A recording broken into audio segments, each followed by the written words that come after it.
Bien, hermanos, habiendo considerado ampliamente la doctrina del día del Señor, tanto en el Antiguo Testamento como en el Nuevo Testamento, hemos llegado al último sermón dentro de esta serie de los 10 mandamientos y de manera particular el cuarto mandamiento, en el que trataremos algunos principios para la correcta observancia del día de reposo. En los sermones anteriores hemos visto que Dios ha ordenado al hombre que aparte un día de cada 7 como día de reposo y como día santo. Este mandamiento posee en la Escritura una connotación moral y no simplemente ceremonial. Por eso forma parte del Decálogo, los 10 mandamientos.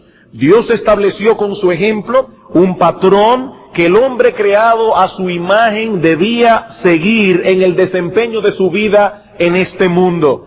6 días para trabajar y un día para reposar. En ese día debemos cesar de aquellas labores concernientes a nuestra vocación terrenal para dedicarnos de manera especial a cultivar nuestra comunión con Dios, al cuidado de nuestra vida de piedad y al descanso de nuestros cuerpos.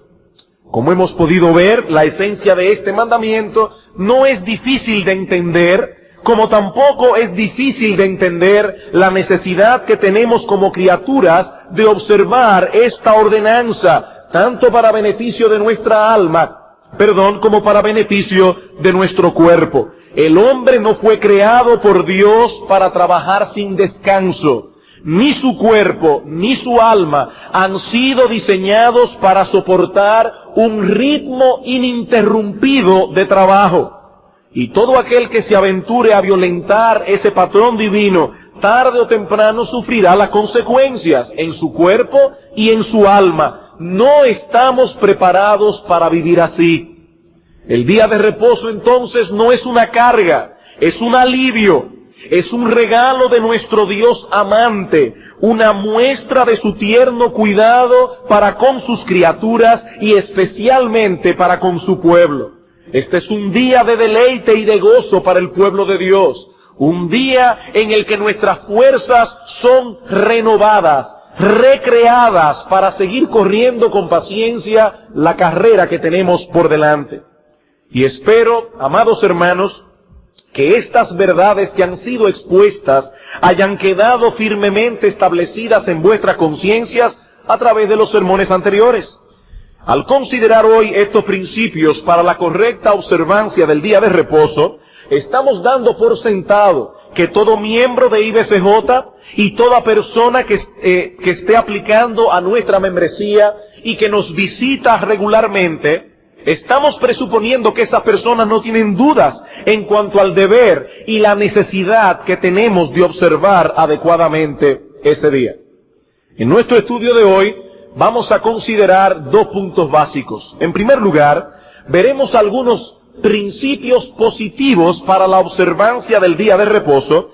Y en segundo lugar, consideraremos principios que nos ayuden a tratar los casos de conciencia que puedan surgir mientras nos dedicamos a la observancia del día. Veamos entonces, en primer lugar, principios positivos para la correcta observancia del día de reposo. Y el primer principio es este: debemos prepararnos apropiadamente para la llegada de ese día. Debemos prepararnos apropiadamente para la llegada de ese día. Esto ya lo vimos en un sermón anterior. Si olvidas la llegada de este día y su naturaleza especial, no podrás hacer los arreglos necesarios para estar libre de toda preocupación innecesaria en este tiempo. Este no es el día apropiado para ocuparnos de los asuntos concernientes a nuestra vocación terrenal. Este no es el día para ir de compras. Este no es el día para aprovechar que voy a ver al hermano tal aquí en la iglesia con quien tengo pendiente un asunto de negocios. No. De paso, hermanos, en nuestra iglesia hay varios hermanos médicos. Y debo aclarar que ningún médico de nuestra congregación me pidió que yo dijera esto. Pero nuestros hermanos médicos, si bien es cierto que ellos no dejan de ser médicos en el día del Señor, ellos vienen a la iglesia a escuchar el culto. Y los médicos tienen el problema de que todo el que se lo encuentra le dice, mira, ahora que te veo, tengo un dolorcito por aquí, hermano, vaya al médico el lunes, a menos que sea una emergencia como la que hubo esta mañana, y los médicos deben estar dispuestos con toda la amabilidad del mundo para atender. Pero hermano, no vengamos a la iglesia a hacernos chequeos médicos, porque nuestros hermanos médicos también tienen que recibir la palabra, tienen que estar aquí tranquilos adorando al Señor. No lo molestemos innecesariamente. Me vino a la memoria ahora algo que me contó un tío que es médico y que todos los médicos tienen ese problema. Una persona le preguntó a un amigo médico, un colega, mira fulano, oye, qué bueno que te vi, tengo un problema aquí, quisiera saber si tú me puedes dar algún consejo. Le dice, bueno, quítate la ropa. ¿Aquí? Dice, sí, sí. ¿Y cómo me voy a quitar la ropa aquí? Dice, bueno, no te puedes quitar la ropa aquí, yo tampoco te puedo examinar aquí. Hermanos, tenemos que tener sentido común. Nuestros hermanos vienen a la iglesia a adorar al Señor. Vamos a ser consecuentes con esto. Debemos esforzarnos por concluir todas nuestras cosas en los 6 días que Dios nos ha dado para ello. De los 7 días de la semana, Dios nos concede 6. Miren qué bueno es Dios. Dios nos concede 6 para ocuparnos de nuestros asuntos. ¿Y qué nos pide? Nos pide que apartemos 1 para cultivar en una forma especial nuestra relación con Él, para dedicarnos de manera especial al cuidado de nuestras almas. Y si no nos preparamos adecuadamente, no podremos dedicarnos en este día a hacer lo que debemos hacer. Planifica tu tiempo, hermano, para que no quede pendiente nada que interfiera con el propósito esencial del día de reposo.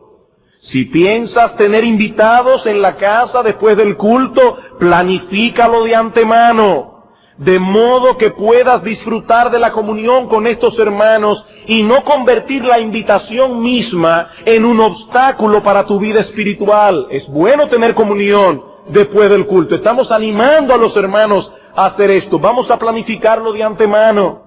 Asegúrate que tienes combustible suficiente en tu vehículo, que tienes un buen libro para leer individualmente y con tus hijos, algunas actividades interesantes y edificantes para hacer con tu familia.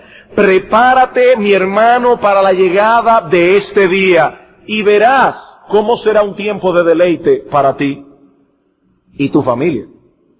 Por otro lado, debemos descansar apropiadamente la noche del sábado, de modo que podamos estar despiertos y alertas desde temprano el domingo. No seamos como aquel hombre que mencionábamos hace unos domingos atrás en uno de estos sermones, que disfrutaba enormemente el domingo, porque era el día, decía él, en que podía venir a la iglesia, olvidarse de todo y quedarse dormido en el banco. No, hermanos, este no es el día para eso. Descansemos bien el sábado, para que no le demos a Dios en su día la oveja coja, la oveja manchada. Una novia se sentiría muy ofendida con su novio si solo tienen un día de visita a la semana y él se queda dormido en el sofá de la casa de la novia, sobre todo si sabe que la razón de su cansancio fue su falta de preparación para estar con ella. Sobre todo si esa novia sabe que su novio está cansado porque se olvidó de la cita y la noche anterior se la pasó hasta las 2 y a las 3 de la mañana hablando con los amigos. Esa novia se sentirá ofendida. Su novio olvidó la cita. Cuidémonos, hermanos, de las actividades a las que nos sometemos durante esas horas de la noche anterior al día de reposo. Y cuidemos a nuestros hijos de eso. Las impresiones que dejemos en nuestro corazón antes de acostarnos influirán de un modo u otro en los pensamientos que tendremos durante el día del Señor. Usemos ese tiempo para preparar adecuadamente nuestro corazón, anticipándonos con gozo, con alegría, con expectación a la llegada de este día. Este es el día, hermanos, en que podremos sin impedimentos tener comunión con aquel a quien ama nuestra alma. Podremos tener comunión con aquellos que al igual que nosotros han sido traídos al reino de la luz. Es el día en que podremos alimentarnos de la palabra de Dios, a través de la exposición de aquellos hombres a quienes Dios ha llamado y cualificado para hacer esa tarea. En otras palabras, este es el día en que disfrutamos de un anticipo de lo que va a ser nuestra vida en el cielo. Vamos a venir a la iglesia con un corazón preparado. Acuérdate del día de reposo para santificarlo. En segundo lugar, segundo principio, debemos mantener fresco en nuestra memoria la naturaleza esencial de este día. Debemos mantener fresco en nuestra memoria la naturaleza esencial de este día.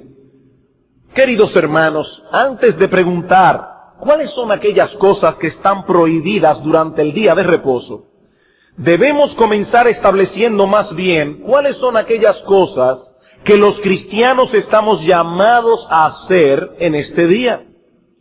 Si queremos observar correctamente el día de reposo, mantengamos fresco en nuestra memoria la naturaleza especial de este día. ¿Y cuál es esa naturaleza? Bueno, en primer lugar, se trata de un día santo.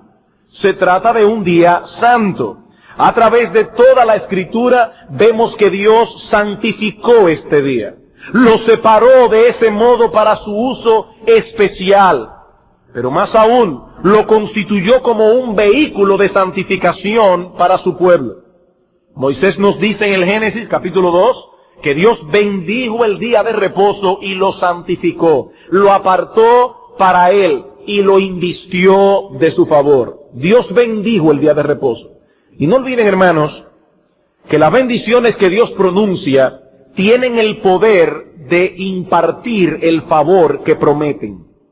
¿Qué quiero decir con esto? Bueno, Dios bendijo a Abraham y le prometió una simiente tan numerosa como las estrellas del cielo y como la arena del mar. Y aunque Abraham tenía casi 100 años y su esposa tenía 90 y era estéril, su descendencia física y espiritual ha sido numerosísima. ¿Por qué? Porque la boca de Jehová pronunció esa bendición. Al bendecir el día de reposo, Dios estaba invistiéndolo con una promesa de prosperidad, tanto física como espiritual, para todos aquellos que observan esta ordenanza adecuadamente. Isaías capítulo 58. Isaías capítulo 58. Ya estudiamos este texto en una ocasión anterior, más ampliamente, me voy a limitar a citarlo. Isaías capítulo 58, versículo 13 y 14. Dice el profeta: si retrajeres del día de reposo tu pie, de hacer tu voluntad en mi día santo, y lo llamares delicia, santo, glorioso de Jehová, y lo venerares, no andando, en tus propios caminos, ni buscando tu voluntad, ni hablando tus propias palabras, entonces te deleitarás en Jehová, y yo te haré subir sobre las alturas de la tierra. Un lenguaje que nos habla de victoria espiritual y de conquista. Y te daré a comer la heredad de Jacob tu padre, porque la boca de Jehová lo ha hablado. No olvides, mi hermano, que este es un día santo y que su uso adecuado promueve la santidad. Pero también es un día deleitoso. Dios bendijo este día, lo constituyó en una fiesta. La Escritura nos dice que es un deber del creyente considerar este día no como una carga, sino más bien como un deleite. ¿Qué nos dice Isaías? Que solo aquellos que llaman a este día delicia, santo, glorioso de Jehová, son los que pueden extraer del día las bendiciones que Dios pronunció sobre este tiempo. Hay un sí condicional en nuestro texto. Si lo llamares día deleitoso, si lo aprecias de ese modo, si haces un acto consciente de juicio y llegas a la conclusión de que es una delicia poder apartar un día a la semana para estar con nuestro Dios, para estar con aquel a quien ama nuestra alma, para cuidar esa gloriosa y extraordinaria vida espiritual que se nos ha impartido, sin los impedimentos propios del resto de la semana. Si es así, entonces te deleitarás en Jehová. Y será un día de bendición para tu alma. Así que, hermanos, antes de enredarnos en una discusión acerca de lo que se puede o no se puede hacer en este día, debemos estar seguros de que conocemos su naturaleza esencial, de que estamos haciendo en este día lo que estamos supuestos a hacer. Este es un día santo. Este es un día de deleite espiritual. Y todo lo que hagamos debe reflejar estas cosas. Y eso nos lleva de la mano al tercer principio. Tercer principio. Debemos ocuparnos en aquellos deberes públicos y privados que contribuyan a alcanzar este propósito esencial. ¿Qué dijimos ya? Este es un día santo, es un día de deleite. Ahora estamos diciendo, haz todo lo que tú debes hacer para poder alcanzar ese propósito. Dios ha instituido algunos deberes de carácter público y de carácter privado que deben ser llevados a cabo en este día. Este es el día en el que la iglesia se reúne como cuerpo, no solo a adorar a Dios, sino también a recibir su palabra a través de los hombres a quienes Él ha llamado para ese fin. No olvidemos, hermanos, que las primeras apariciones de Cristo a sus discípulos reunidos fueron en este día. Y que fue en este día que se llevó a cabo la primera predicación pública del Evangelio, la primera cosecha de salvación, el primer bautismo. Era en este día que la iglesia acostumbraba a reunirse para partir el pan, Hechos 27. Y por lo tanto, al hacerlo nosotros así, estamos siguiendo la dirección que Cristo nos dejó a través de sus apóstoles. Cuando el autor de la carta a los Hebreos dice a sus lectores que no deben dejar de congregarse, él está presuponiendo una frecuencia específica y una reunión específica del pueblo de Dios a la cual no debemos faltar. Mi hermano, es una falta grave que una persona que profesa pertenecer al pueblo de Dios se encuentre en el día del Señor alejado de esta santa convocación, a no ser por una causa justa. Dios ha prometido su presencia especial cuando nos reunimos en este contexto, en el día del Señor. ¿Qué dice Pablo en 1 Timoteo capítulo 3, versículos 14 al 15? Este texto se cita tanto aquí que supongo que ya muchos se lo saben de memoria. Pablo dice: Timoteo, esto te escribo, aunque tengo la esperanza de ir pronto a verte, para que si tardo sepas cómo debes conducirte en la casa de Dios, que es la iglesia del Dios viviente, columna y baluarte de la verdad. ¿Qué es la iglesia reunida? La casa de Dios. Ese es el lugar donde la gloria de Dios habita. Y hermanos, la iglesia no son estas paredes, la iglesia no son estas columnas, la iglesia somos nosotros cuando nos congregamos aquí en el día del Señor. Y cuando nos vamos de este lugar, esto viene a ser simplemente un edificio.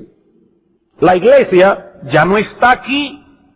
Y Dios se ha comprometido a traer su gloria en medio nuestro cada primer día de la semana. No quiero ser irreverente con esto, pero podemos imaginarnos de esta manera. Dios tiene apuntado en su agenda cada primer día de la semana, reunión con mi pueblo. Este es el día en que Él voy a descender a estar con ellos. Y es deber obligatorio de sus hijos poner eso mismo en su agenda también. Es deber de cada hijo de Dios comprometerse también a venir a tener ese encuentro con su Dios, a no dejar a Dios esperando, a no ser por una causa justa. Hermanos, el vigor de nuestra vida espiritual depende directamente del cumplimiento de este deber. ¿De qué otra cosa se alimenta el alma del creyente que no sea de Dios mismo y de su palabra? ¿Qué otro alimento hay para nuestra alma? Y hermanos, ¿en qué otro lugar ha prometido Dios estar en este día? ¿En qué otro lugar? En este lugar. No solo en esta iglesia. Cuando digo en este lugar me refiero a esto como iglesia y a todas las iglesias de Cristo en el mundo entero. Esta no es la única iglesia del Señor. Pero nuestro Dios es omnipresente y Él puede traer su gloria a cada una de las iglesias congregadas en el mundo en el nombre de Cristo. Porque Él dijo: donde estén 2 o 3 congregados en mi nombre, allí estoy yo en medio de ellos. Pero no tenemos únicamente deberes públicos, sino también deberes privados. Este es el día en que debemos meditar más profundamente en la bondad de Dios para con nosotros.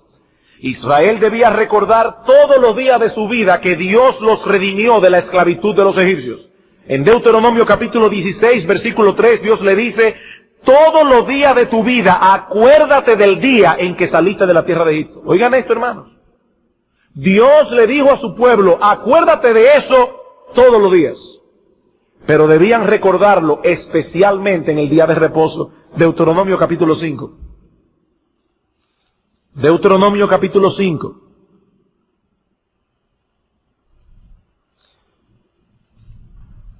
Versículo 15. Nos encontramos aquí cuando el Señor repite al pueblo a punto de entrar en la tierra los 10 mandamientos. En el versículo 12, guardarás el día de reposo para santificarlo. Y sigue hablando del día de reposo. Y ahora en el versículo 15 dice: acuérdate que fuiste siervo en tierra de Egipto, y que Jehová tu Dios te sacó de allá con mano fuerte y brazo extendido, por lo cual Jehová tu Dios te ha mandado que guardes el día de reposo. Todos los días debes recordar que fuiste libertado por la mano poderosa de Dios, pero especialmente en este día. Hermanos, una vez más, repetimos que este no es el día para meditar en nuestros problemas financieros. Ya tenemos suficiente de eso en el resto de la semana. Este no es el día para eso. Nuestros pensamientos deben ser traídos cautivos a la obediencia a Cristo. No es traer el cuerpo a la iglesia. Es traer el cuerpo, el alma, la mente y llevarla así, guardando el día de reposo cuando estemos en nuestras casas. No es guardar el día de reposo externamente, es guardarlo de corazón. En este día recordamos y meditamos con gozo en la victoria que Cristo obtuvo sobre la muerte y en la misericordia divina que nos hace partícipe de esa victoria por pura gracia. En este día nos acordamos también que vendremos a la iglesia a escuchar la palabra de Dios. Y por tanto oraremos fervientemente al Señor desde temprano en la mañana por ese pobre mortal que tiene a su cargo la solemne tarea de exponer al pueblo de Dios la palabra de Dios.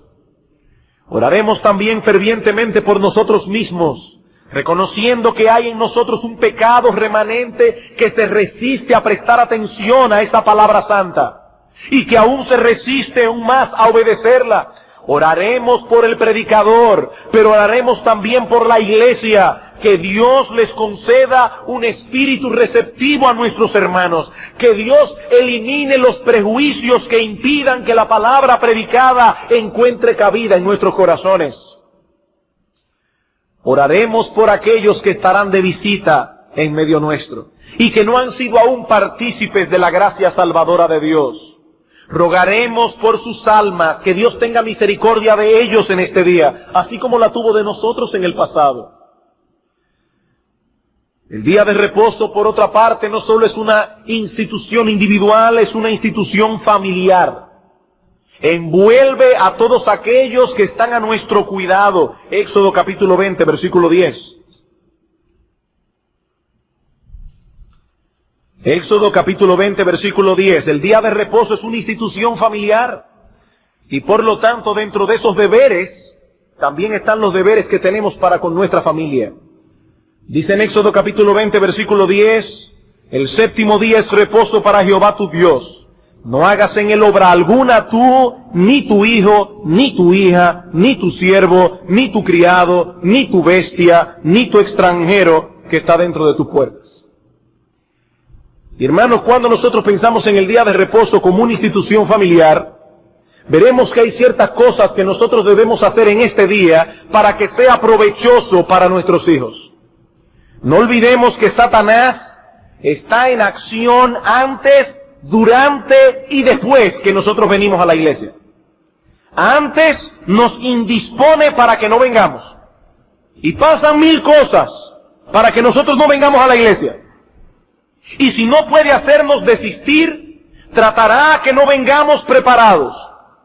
Y luego, durante el servicio de adoración, intentará alejar nuestros pensamientos de este lugar. Y después que el servicio concluya, tratará de arrancarnos la palabra que fue sembrada. Hermanos, no olvidemos que eso ocurre en medio nuestro cuando estamos guardando el día del Señor. Lucas capítulo 8.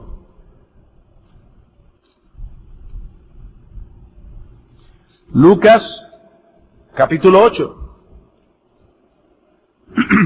Versículo 11.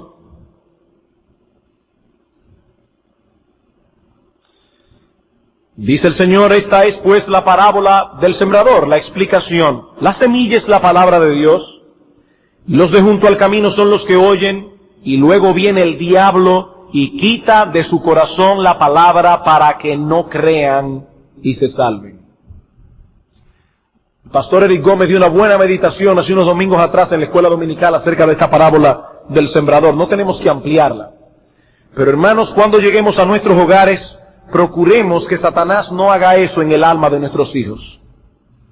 Conversemos con ellos de lo que ha sido predicado. Expliquemos sus dudas. Recalquemos aquellas aplicaciones pastorales que tú sabes que son pertinentes para la vida de tus hijos. Esta es una institución familiar. Este es el día también en que procuraremos, en la medida de nuestras posibilidades, de socorrer al afligido, de alentar al desalentado, de visitar al enfermo, de estimularnos al amor y a las buenas obras, de tener conversaciones edificantes. Este es el día para todo eso. ¿Cómo podemos ver si hacemos en el día de reposo lo que Dios espera que hagamos? No tendremos mucho tiempo para que surjan situaciones conflictivas. No habrá mucho tiempo. Dediquémonos a hacer lo que tenemos que hacer. Pero sabemos que en algún momento algunos conflictos pueden surgir. Y en medio de ellos los cristianos se preguntan, ¿debo o no debo hacer esto en el día del Señor? Bueno, eso nos lleva a nuestro segundo encabezado. Ya vimos en primer lugar principios positivos para la correcta observancia del día de reposo. Veamos ahora en segundo lugar principios para tratar casos de conciencia mientras observamos el día de reposo. Principios para tratar casos de conciencia mientras observamos el día de reposo. Al hablar de casos de conciencia, nos referimos a aquellas situaciones en las cuales los cristianos no saben qué hacer mientras se empeñan en transitar por la senda de la obediencia a los preceptos de Dios. Debo decir, hermanos, que hay casos de conciencia con los 10 mandamientos del Decálogo, no solamente con el día de reposo. Pero este es el tema que estamos tratando aquí. Tal vez se trata de un área gris, uno de esos casos que hay que tratar individualmente, tomando en cuenta los elementos involucrados en esa situación particular, tomando en cuenta ciertos principios generales de la palabra de Dios. El asunto es que la conciencia de esa persona no posee información suficiente para seguir un camino o seguir otro. Y es acerca de estas cosas que vamos a hablar en este encabezado. Ahora bien, yo espero no desilusionar a nadie al tratar con este punto. ¿Y por qué yo digo esto? Bueno, porque puede ser que algunos estén esperando que en este sermón nosotros daremos una lista de cosas conflictivas. Y luego procederemos a colocar todos los ingredientes de esa lista en su categoría respectiva. Esto se puede, esto no se puede. Esto se puede, esto no se puede. Esto se puede, esto no se puede. Sin embargo, vemos que esa no es la forma como la Biblia trata con este asunto. Hay cosas que están muy claras en las Escrituras con respecto al día de reposo. Cosas que no son negociables.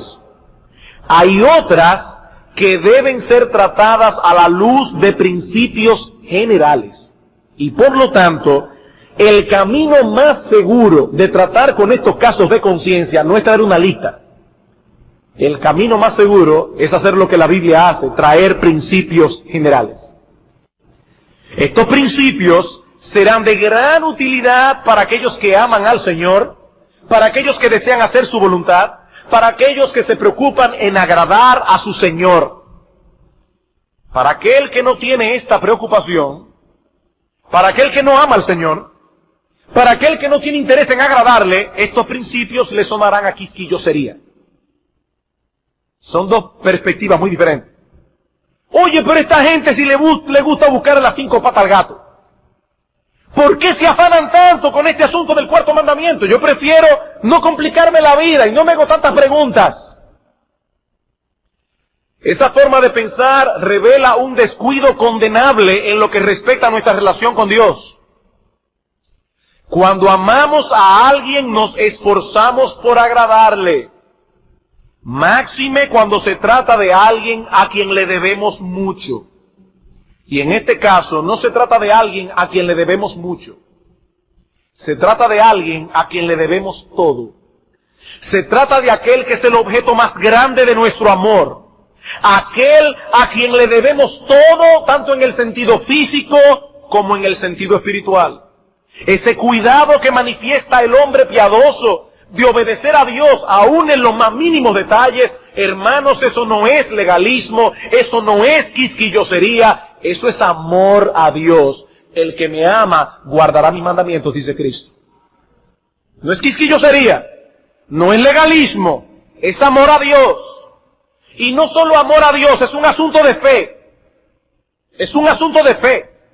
Si confiamos en Dios, vamos a desear hacer su voluntad, porque sabemos que su voluntad no solo es santa, sino también buena.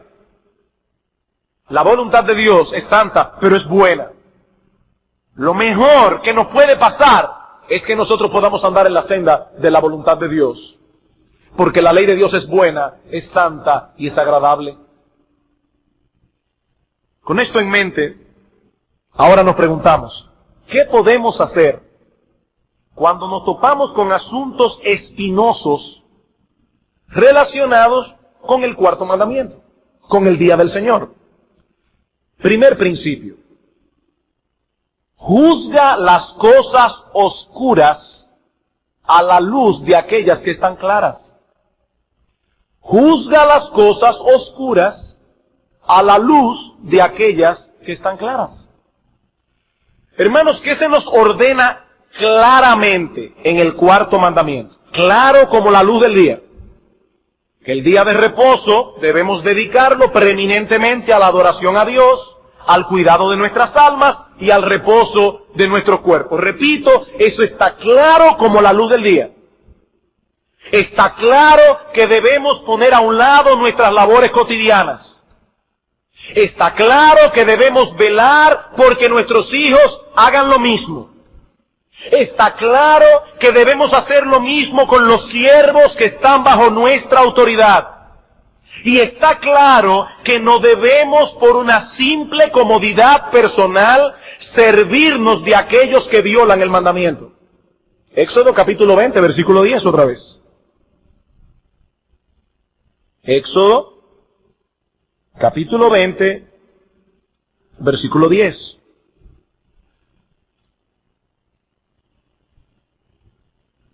Mas el séptimo día es reposo para Jehová tu Dios. ¿Cuál es el mandamiento? No hagas en él obra alguna, tú, ni tu hijo, ni tu hija, ni tu siervo, ni tu criada, ni tu bestia, ni tu extranjero que está dentro de tus puertas. No te sirvas del extranjero que está dentro de tus puertas, que viola el día del Señor. No te sirvas de él.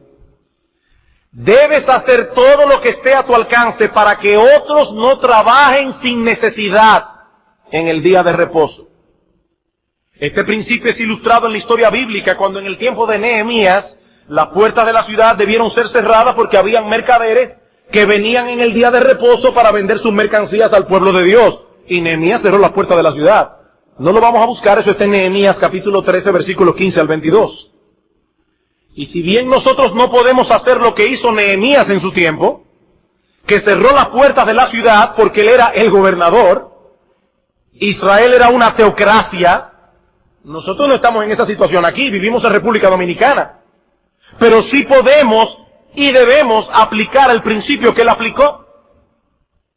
En Israel los extranjeros eran minoría. En el caso nuestro, nosotros somos la minoría.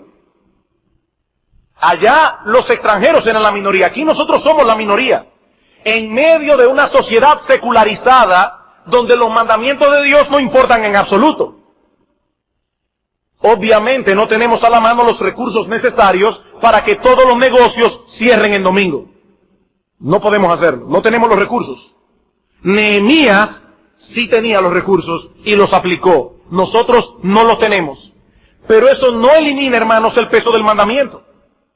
Si los extranjeros, aquellos que están fuera del reino de Dios, aquellos que no conocen a Dios, violan el mandamiento, y nosotros nos servimos de ellos, los estamos estimulando a que lo sigan violando.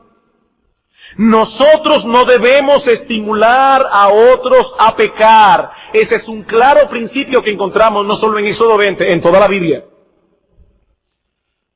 ¿Qué dice Pablo a las hermanas en 1 Timoteo capítulo 2, versículo 9? Dice a las hermanas, en el contexto de su venida a la iglesia, y en todo contexto, pero de manera particular en la iglesia, que se vistan con pudor y modestia, no con peinados ostentosos de oro y vestidos costosos.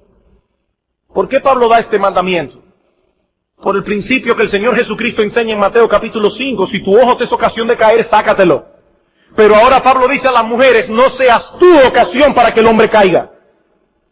Yo debo quitar la vista de una mirada inconveniente, pero Pablo dice a las mujeres que se vistan con decoro, que se vistan con pudor, que se vistan con modestia, porque si un hombre te mira a ti con una ropa corta, con escote o con una ropa apretada, y tú lo haces pecar, en el día del juicio tú le vas a dar cuenta a Dios por el pecado de ese hombre.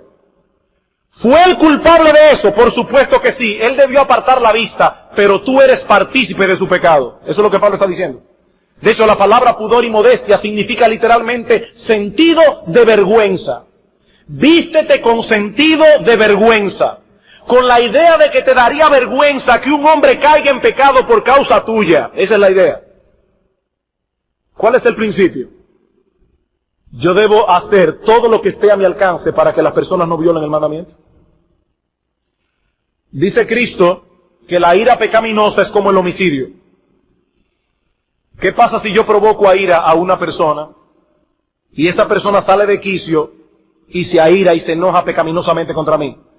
Bueno, que esa persona iracunda es culpable de su pecado, pero yo tengo una cuota de culpa porque yo lo desesperé. Eso no es solamente con el cuarto mandamiento, es con todos los mandamientos. Ahora, hermanos, ¿cuál debe ser nuestro deseo con respecto al cuarto mandamiento? Nuestro deseo debe ser que todas esas personas cierren sus negocios. Nuestro deseo de corazón debe ser que esas personas den el tiempo libre a sus empleados para que ellos puedan exponerse también a la palabra de Dios. Porque esos negocios abiertos son instrumentos del diablo para que las personas no vayan al cielo, para que las personas no escuchen la palabra de Dios y se salven. ¿Cuál debe ser el deseo de nuestro corazón como cristianos? Seguir estimulando a esas personas para que sigan con sus negocios abiertos en el día del Señor. Eso no es un pensamiento cristiano. El deseo de nuestro corazón debe ser que todos esos negocios cierren. Yo tengo la convicción de que hay hermanos que si cierta persona se convierte, van a decir, anda, ahora se convirtió aquella persona y ¿qué voy a hacer yo ahora los domingos? En el día del Señor. Vamos a llegar más adelante al punto de que hay cosas que tienen que estar abiertas por necesidad. Pero aquí no estamos hablando de necesidad, aquí estamos hablando de comodidad. De comodidad. Aquí hay negocios que abren los domingos. Hermanos, el deseo de nuestro corazón debe ser que cierren. Invitarlos a la iglesia, que vengan a oír la bendita palabra de Dios. Pero si ustedes van y compran, ¿qué están haciendo con eso? ¿Un negociazo? ¿Sabe la gente que se congrega aquí? Yo voy a cerrar mi negocio cuando hay tanta gente allí que me viene a comprar todos los domingos. Hermanos, ¿qué estamos haciendo nosotros con esas cosas? ¿Qué estamos haciendo nosotros con esas cosas? ¿Qué forma de pensar es esa? Cuando la mayor preocupación de nuestras vidas y de nuestras almas es la salvación de los perdidos. Ahora bien, hasta aquí lo que está claro en las Escrituras. Sin embargo, cuando el Señor dice no harás obra alguna, cuando el Señor dice no harás obra alguna, debemos entender que hay ciertas obras que no están incluidas en esa prohibición. Hay cosas que no pueden dejar de hacerse, aun sea en el día del Señor. Obras que podemos colocar en una de estas tres categorías. necesidad, misericordia y piedad. Por ejemplo, ¿qué estoy haciendo yo esta tarde aquí? Una obra de piedad, estoy predicando la palabra de Dios. ¿Y ustedes creen que yo estoy aquí reposando? No, hermanos, los pastores llegamos muertos a la casa todos los domingos. Es una obra de piedad. Por eso dice la Biblia que los sacerdotes en el día de reposo violan el día de reposo y son sin culpa. El día de reposo tenían doble trabajo los sacerdotes. Es una obra de piedad. No tenemos el tiempo para volver a repetir todas estas cosas otra vez, pero en el Nuevo Testamento vemos claramente que nuestro Señor Jesucristo confrontó a los fariseos precisamente en estas tres áreas. Ellos veían el día de reposo prácticamente como un día de inactividad. Y Cristo, en cambio, no tuvo reparo en dedicarse en el día de reposo a hacer las obras mencionadas. Vamos por un momento a Marcos capítulo 2 para ilustrar este punto. Marcos capítulo 2, versículo 23. Aconteció que al pasar él por los sembrados un día de reposo, sus discípulos andando comenzaron a arrancar espigas. Entonces los fariseos le dijeron, mira, ¿por qué hacen en el día de reposo lo que no es lícito? Pero él le dijo, ¿nunca leísteis lo que hizo David cuando tuvo necesidad y sintió hambre, él y los que con él estaban? ¿Cómo entró en la casa de Dios, siendo Abiatar sumo sacerdote, y comió los panes de la proposición, de los cuales no es lícito comer, sino a los sacerdotes, y aún dio a los que con él estaban? Nunca una ley ceremonial puede ir encima de las necesidades humanas. Eso es lo que Cristo está enseñando aquí. También les dijo, el día de reposo fue hecho por causa del hombre, no el hombre por causa del día de reposo. Por tanto, el Hijo del Hombre es Señor aún del día de reposo. Capítulo 3. Otra vez entró Jesús en la sinagoga, otro sábado, y había allí un hombre que tenía seca una mano. Ya esto no es necesidad, esto es misericordia. Y le acechaban para ver si en el día de reposo le sanaría, a fin de poder acusarle. Entonces dijo al hombre que tenía la mano seca, levántate y ponte en medio. Y le dijo, ¿es lícito en los días de reposo hacer bien o hacer mal? ¿Salvar la vida o quitarla? Hermanos, ¿qué quería hacer Cristo con ese pobre hombre? Sanarlo. ¿Qué querían hacer los fariseos con Cristo? Destruirlo. Cristo se pregunta, ¿quién de los dos es que está violando el día de reposo? ¿Yo o ustedes? Porque yo quiero sanar a ese hombre y ustedes me quieren matar a mí. ¿Qué es lo que es lícito hacer en el día de reposo? Dice Cristo. ¿Salvar la vida o quitarla? Obviamente. Estos hombres eran unos hipócritas. Se callaron la boca. Entonces, mirándolos alrededor con enojo, entristecido por la dureza de sus corazones, dijo al hombre, extiende tu mano. Y él la extendió, y la mano le fue restaurada sana. Y salidos los fariseos, tomaron consejos con los herodianos contra él para destruirle. Hermanos, los fariseos y los herodianos se odiaban entre sí. Y aquí están amiguitos para destruir al Señor en el día de reposo. En ese pasaje, Cristo enseña claramente que las obras de necesidad y las de misericordias no están prohibidas en el día de reposo, y que su enseñanza a este respecto no era distinta a la del antiguo pacto. Lo interesante de ese pasaje es que Cristo no está trayendo una enseñanza nueva por ser el nuevo pacto. Él dice, ¿y ustedes no leyeron lo que dice en el Antiguo Testamento? Lo que yo estoy haciendo es exactamente lo que Dios mandó en el antiguo pacto. Ahora vamos a aplicar este principio al siglo XX. Supongamos que estamos de viaje en otro país y estamos hospedados en un hotel. El día del Señor vamos a una buena iglesia en el área, pero nadie nos conoce. Y resulta que nadie nos invitó a comer. ¿Qué usted haría en ese caso? ¿Qué debemos hacer? Oh, pastor, quedarnos en ayuno el día entero. No, hermano, no. No, ese hotel tiene la obligación de dar comida a sus huéspedes. Eso es un asunto de necesidad. Y para usted es necesario comer. Independientemente de la motivación que tenga la gerencia del hotel en mantener el restaurante abierto, el punto es que los que están allí en ese hotel tienen que ser alimentados. Para ese creyente servirse de ese hotel o de estos establecimientos de comida que abundan en las carreteras en Estados Unidos, y usted está en el medio de la nada, es un asunto de necesidad, no de comodidad. De repente llegan un grupo de norteamericanos a la iglesia, que no estábamos esperando. Ay, mire hermano fulano, nosotros necesitamos que usted coja 5, 10 de esta persona y se la lleve para su casa para mostrarle hospitalidad. Bueno, mire pastor, mi esposa es el lunes que va al supermercado. En mi casa hay comida cuanto para mí y mis 2 hijos. Es un asunto de necesidad. ¿Qué usted va a hacer? Es un asunto de necesidad. Mi esposa se sintió mal en el camino a casa después del culto, le bajó el azúcar y tiene necesidad de tomarse un refresco. ¿Qué vamos a hacer? Aplicar el principio de la necesidad. Es por eso, hermanos, que debemos tener mucho cuidado al juzgar a otros, porque no conocemos las circunstancias que pueden haber movido a un hermano a hacer esto o aquello en el día del Señor. Y si nosotros tomamos el rábano por las hojas, en otras palabras, si comenzamos a aplicar estos principios mal aplicados, nos convertiremos en personas hipercríticas y comenzaremos a juzgar a medio mundo. Que cada cual se cuestione a sí mismo. ¿Es esto una verdadera necesidad? ¿O se trata simplemente de comodidad? O lo que es peor, falta de planificación. Falta de planificación. Los hermanos que van a las matas los domingos, a Yabonico, seguramente tienen que detenerse en una gasolinera a echar gasolina, porque pocos vehículos tienen suficiente espacio en el tanque para ir y venir sin escala. Es un asunto de necesidad. Lo mismo podemos decir de aquellos cuyos trabajos no pueden dejar de hacerse en el día del Señor. Ya mencionamos algunos casos anteriormente. Los médicos, las enfermeras, los policías. Los ladrones nos dicen, bueno, hoy es el día del Señor, vamos a reposar. No, hermano, yo sigo robando igualito. Hay trabajos que no se pueden dejar de hacer. Pero aún hay casos donde el individuo ni es médico, ni es enfermero, ni es policía.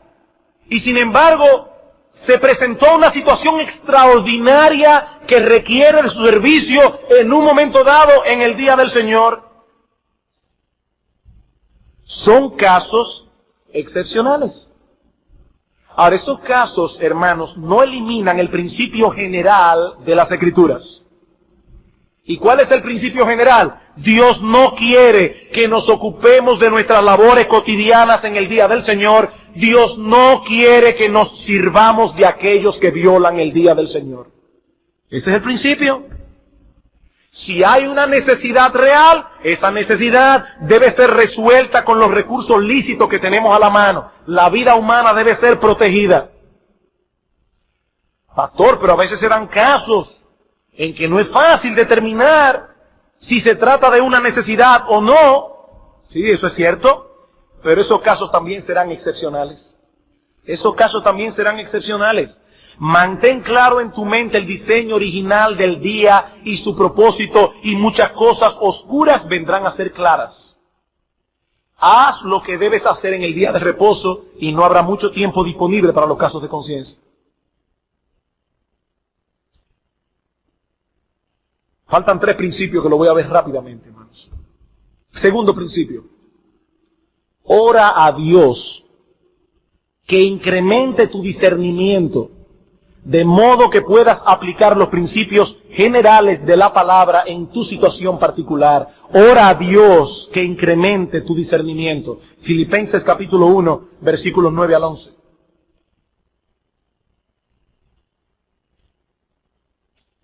Filipenses capítulo 1, versículo 9 al 11. Y esto pido en oración, que vuestro amor abunde aún más y más en ciencia y en todo conocimiento, para que aprobéis lo mejor, a fin de que seáis sinceros e irreprensibles para el día de Cristo, llenos de fruto de justicia que son por medio de Jesucristo, para gloria y alabanza de Dios. Hermanos, Dios ha prometido en su palabra dar sabiduría a los que la pidan. Quizá yo puedo dar todos los principios aquí. Usted dice, mire pastor, es que en mi caso hay ciertas atenuantes y ciertas situaciones que no encajan ni siquiera con ese principio.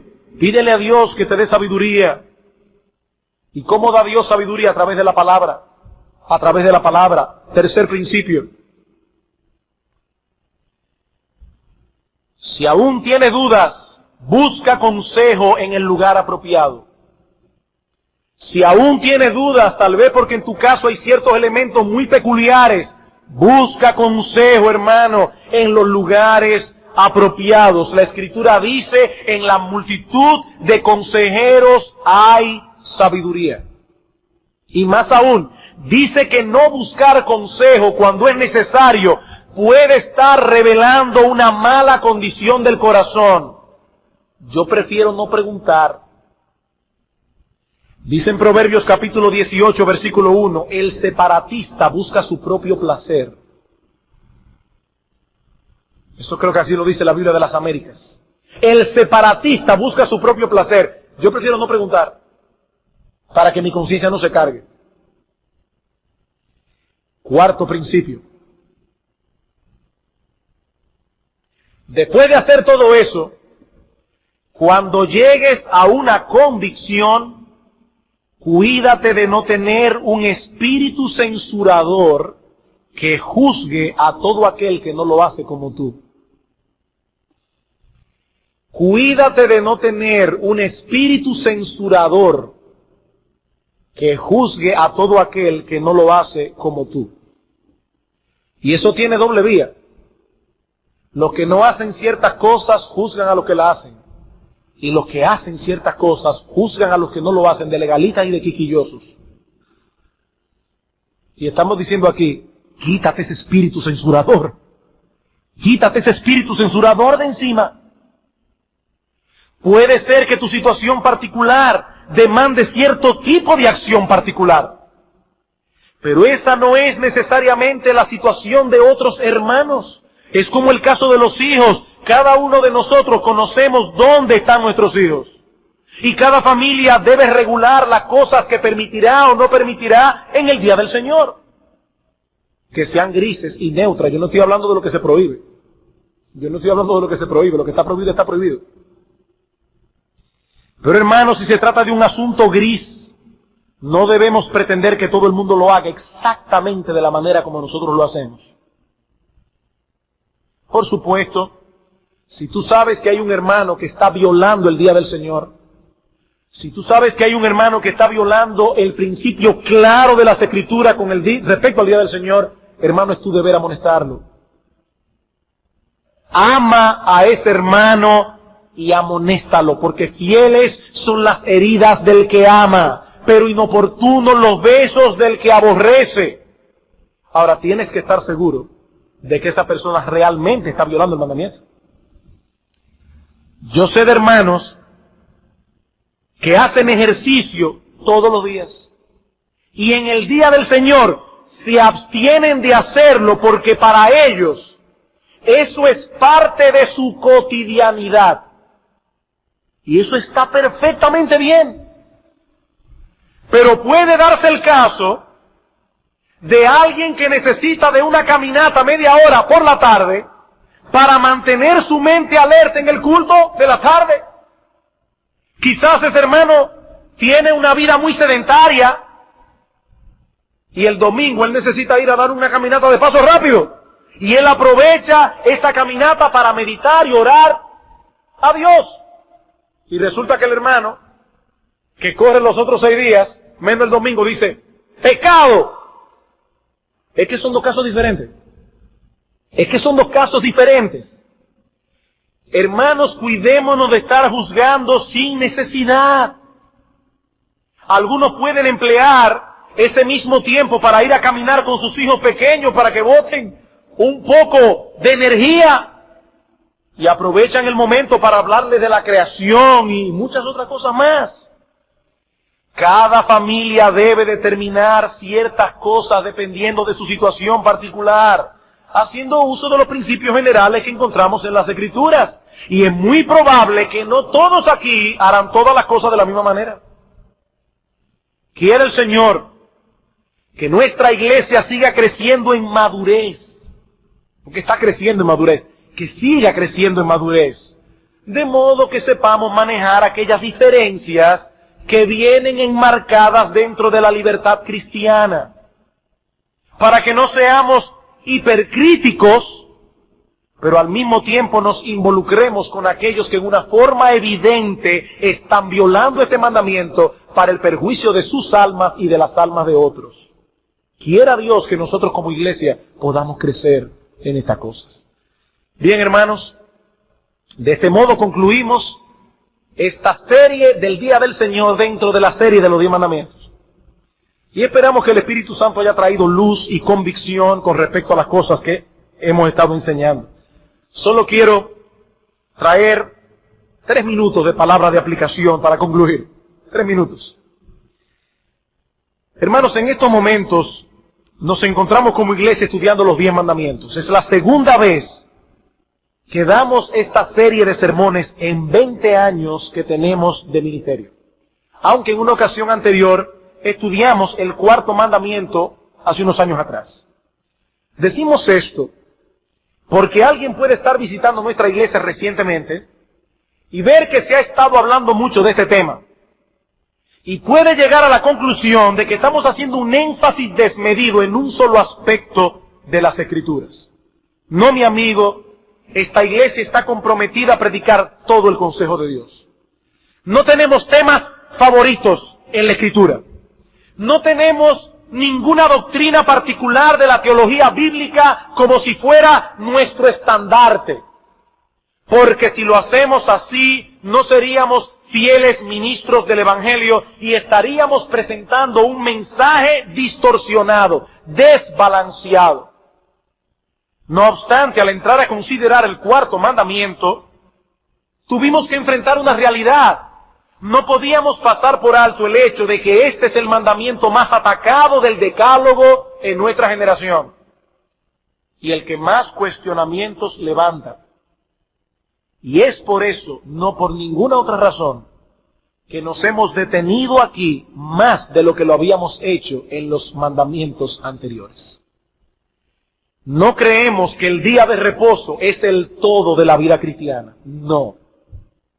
Pero sí tenemos la firme convicción de que la debilidad espiritual de muchos hoy día se debe a que no hacen un uso adecuado de este tiempo que Dios en su amor y misericordia nos ha obsequiado para el bien de nuestras almas, para el bien de nuestros cuerpos y sobre todas las cosas, para que nosotros cultivemos y desarrollemos cada vez más nuestra comunión con Él. Que el Señor nos ayude a atesorar estas verdades en nuestro corazón y que nos ayude a vivir a la luz del Espíritu, no de la letra, del Espíritu que está detrás de esta enseñanza. Vamos a orar.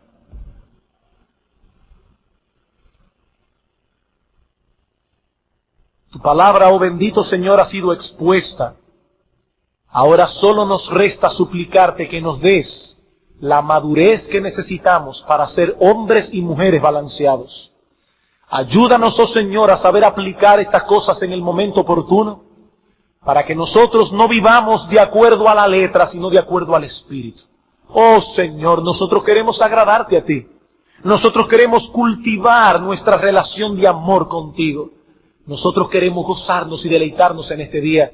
Ayúdanos como iglesia, bendito Señor, a crecer en estas cosas. Te lo suplicamos en el nombre precioso y bendito de aquel a quien ama nuestra alma, nuestro Señor Jesucristo. Amén.